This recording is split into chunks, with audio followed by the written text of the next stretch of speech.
There's a student from season one, Chris McMillan. So we did the exercise just like you guys are saying. He did it a couple times, and the next thing you know, he was interviewing James Corbett.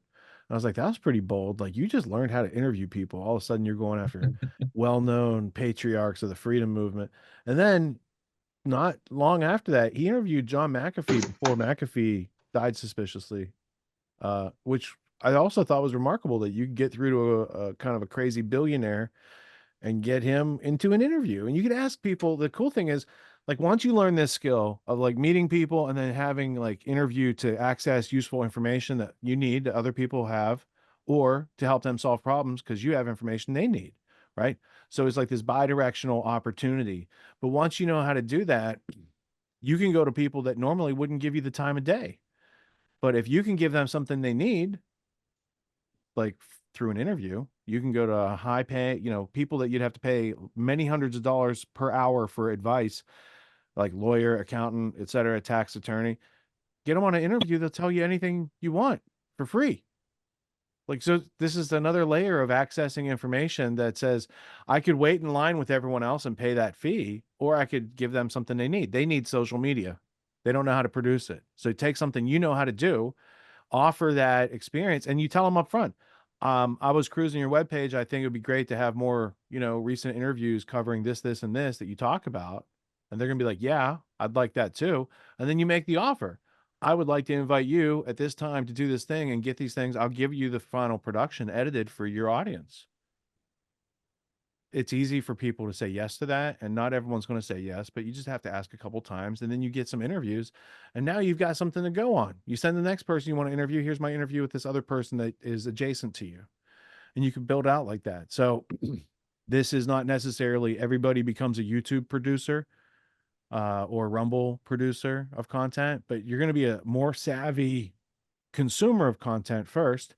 You're going to have an understanding of the dynamics that people have to like uh step over in order to just get on your screen, right? They have to be mic'd up. There's lights. Sometimes there's an audience. Sometimes there's other shenanigans going on between like when you're being shown on screen.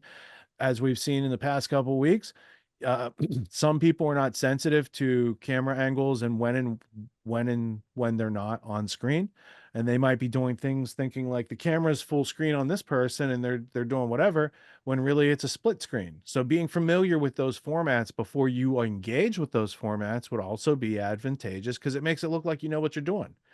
And there is no place in life that I've found that helps people do these things. So that's part of what we include in this course, because I think it's very necessary experience to be able to compete with the other side. It's like they know production value, but not truth. Well, we know truth, but not production value. And right now, the not truth with production value runs rampant before Mark Twain said the lie can get around the world before the truth can get its shoes on.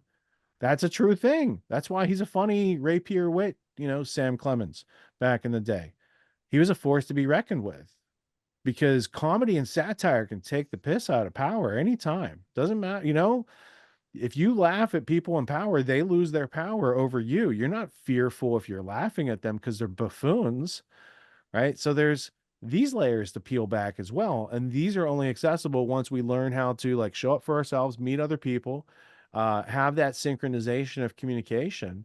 And now we've got something to grow on. And you feel probably closer to the people you've interviewed and know than the people you just heard talk on the Zoom, right? And as you go through, it might not all happen to, one season, but it's people have time and they engage in the interview process. It's something that kind of continues even after they graduate, because they want to meet the new people as well, right? Just because you guys didn't come in the same year doesn't mean you shouldn't know each other.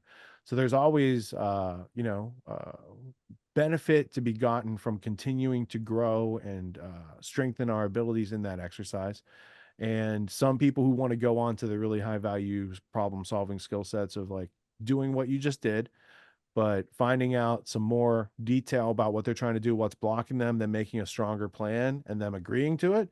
Like that's the high value skill set. And it's not for everybody, but everybody has to deal with that because you're a consumer. So if you don't know how to buy the plan from the person making you the offer, you're also not going to be upwardly mobile.